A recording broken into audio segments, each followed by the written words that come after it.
Welcome to Limitless, EUTV's Women's Day series, where we talk to different women that are quite successful in their own fields. Today I'm here with Grace Kirk, who is a yoga instructor, a Lagree instructor, as well as a personal trainer. She works at multiple yoga studios across Edinburgh, and she's especially focused on accessible strength-based movement. So, yoga has been a part of the Indian lifestyle for quite a few centuries now.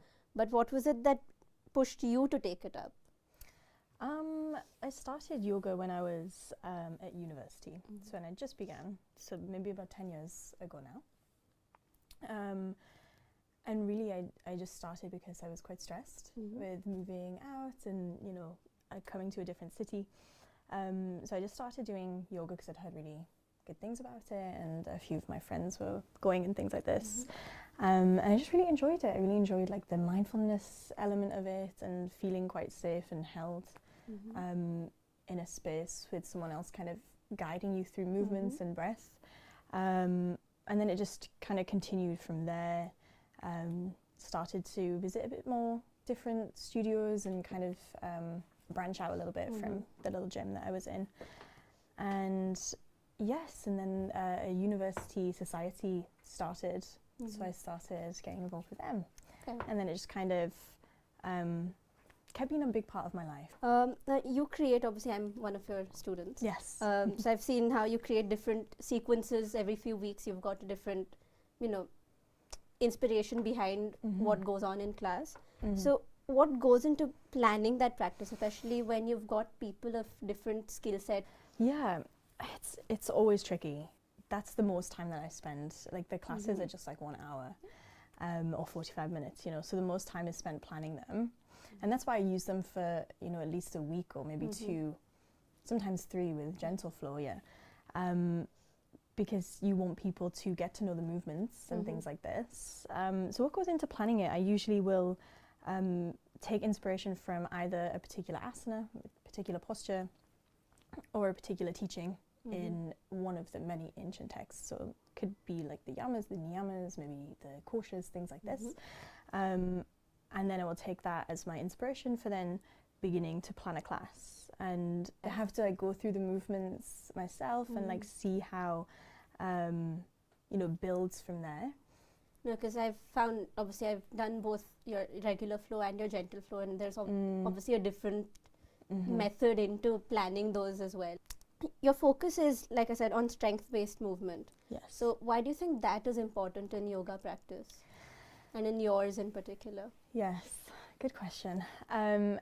Just feel like there's a lot of stretching in yoga, or like I think the tide is definitely changing, but it being a focus on kind of pushing yourself beyond your limits in your flexibility, your bone structure and things like this, which I think is quite inaccessible for a lot of people who are not, naturally flexible, or their bones are fused together slightly differently. Any number of things that could be impacting their physical practice. Whereas a strength-based approach, we can all start somewhere and build strength. It's not something that you either you may have a natural disposition to building muscle, but it's not something that you just have already, and therefore makes you kind of better. We can all start somewhere and build strength in our yoga practice, in particular postures, and then also it becomes something that you can take off the mat as well for different kinds of movements. If you are practicing Pilates or whatever, then it starts all coming together a little bit more physically. Of course, there's other aspects to yoga that are aside from the physical, but that's why I always take a strength-based approach. So it's more about empowering people to find that inner strength. Now, you've also been trained in yoga for all abilities. Yes. So you've been doing one-on-one sessions, and that's obviously quite different from group classes. So what is it that makes adaptive yoga so different? Yes, it's very different. So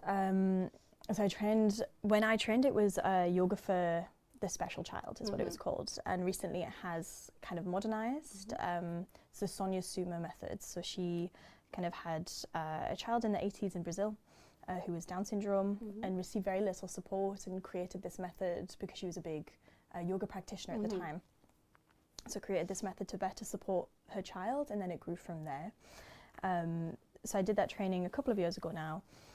It's very different. It's hard to describe. One-to-ones are always really different. You're getting an experience that is really intimate and quite vulnerable. You know, quite often there might be tears in a one-to-one, or a lot of laughter as well, which you don't always have in a group class. You know, we always start class with chanting in a one-to-one, which I don't do in group classes.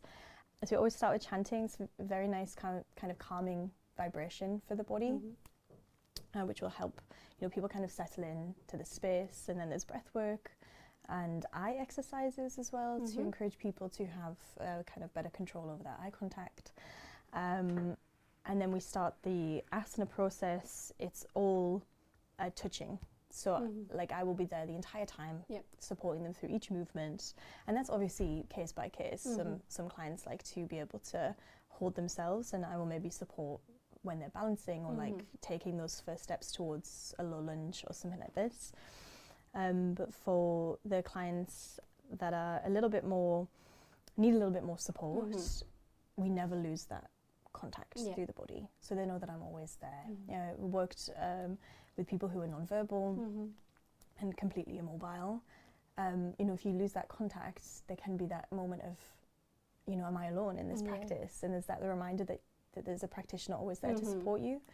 And then after asana practice, we always do shavasana, of course, and end the class well-rounded and peaceful. I think it's a really lovely thing to do, to focus on such a, because I feel like people tend to look at yoga classes as just asanas and just in terms of what you do on the mat, but the fact that you focus on off the mat so much as well, that's really lovely. Definitely. So why do you think it's important for people to practice yoga?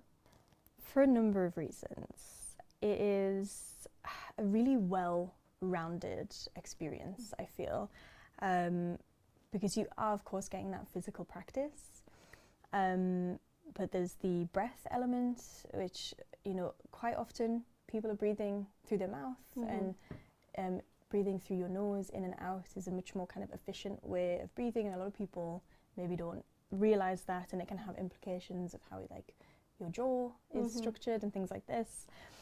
So there's this physical and body focused element of it.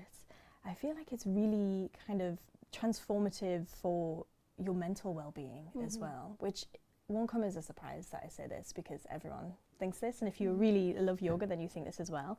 But there's something about this kind of flowing from one movement to the next and finding that breath within the movement, that it almost becomes like a meditation as you move, and there's repetition to it. You come to the mat and probably you will do a down dog at some point in that class, and there's a familiarity that comes with that, of like knowing that there'll be some postures that will keep coming back all the time, and it becomes a bit safe, and like you can be well held in those places.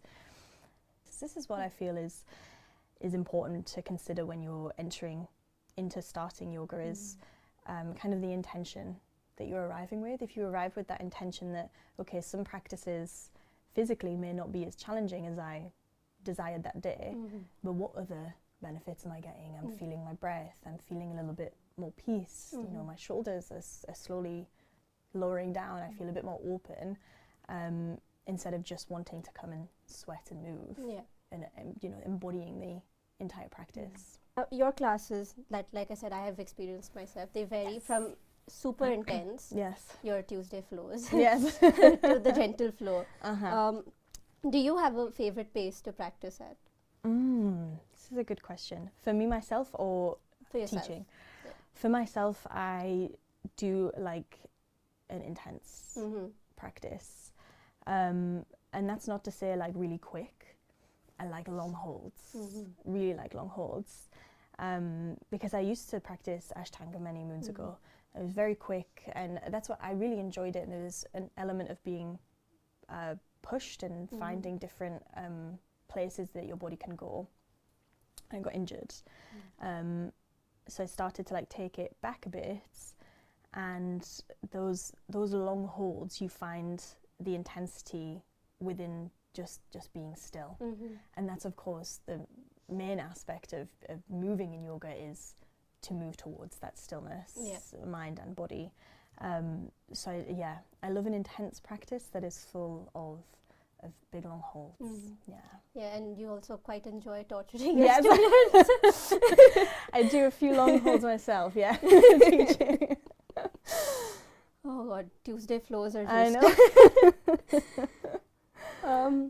And obviously, like you said, yoga is more than just the physical aspect. So what are some ways in which people can approach a more holistic lifestyle beyond just the physical practice of yoga?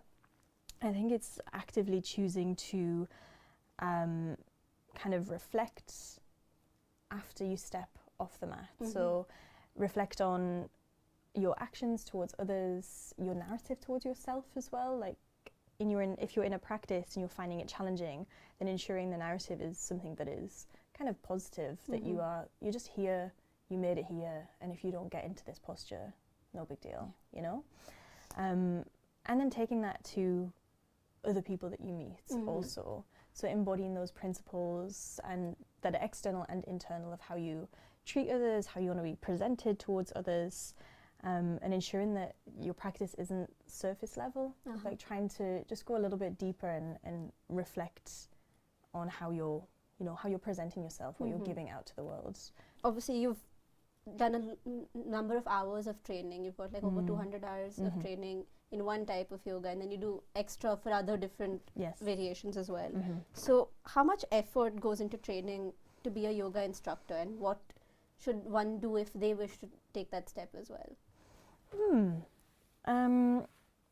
It's a really good step to take if you're thinking about it. You know, a lot of the people that I trained with, a number of them do teach, but the majority actually kind of did it for their own self-development. You know, they wanted to deepen their own practice and get to know themselves a bit more. And, you know, a lot of them did really find the process hugely transformative. It is a big step to take.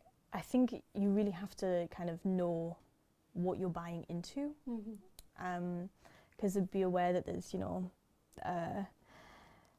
YTTs that are over 2 weeks and then some that are over 6 months. I did mine over 6 months in a studio that I was familiar with in London. And for me personally, I really enjoyed that process of being in the city that I was living and working in, and knowing the community that I was also like training alongside. We could practice together, and then from there branched out to people, you know, who knew the teachers I trained with, trusted them, therefore wanted me to teach at their studios, and these kind of things. So I think all these things are worth considering, because there's some fabulous ones overseas as well, but then maybe as you come back to teach in the community that you live in, you may feel a bit isolated. I'm not sure. That's obviously, I can't attest to that because I didn't do it, but it might be harder to get that first class or that first experience teaching, because the teachers that you trained with will be quite far away. But then also there's lots of benefits to traveling overseas, especially if you go over to India and you get that kind of holistic approach and really embed yourself in that lifestyle. So there's benefits and pitfalls to both really, but I would say if you are considering it and you know you're financially ready, because it is an investment, but you know it pays itself back, then go for it. It's a really fabulous experience. Like, even if you're not 100% sure that you want to teach, if you love yoga and you want to deepen your practice, then it's a really good way to start doing that. Perfect. Do you have anything else to share about your yoga experience, or? Maybe one thing. I decided to be a yoga teacher after I did a course called Eat, Breathe, Thrive. It was an 8-week course for people struggling with eating disorders. And it was an amalgamation of psychotherapy and yoga. And it was incredible.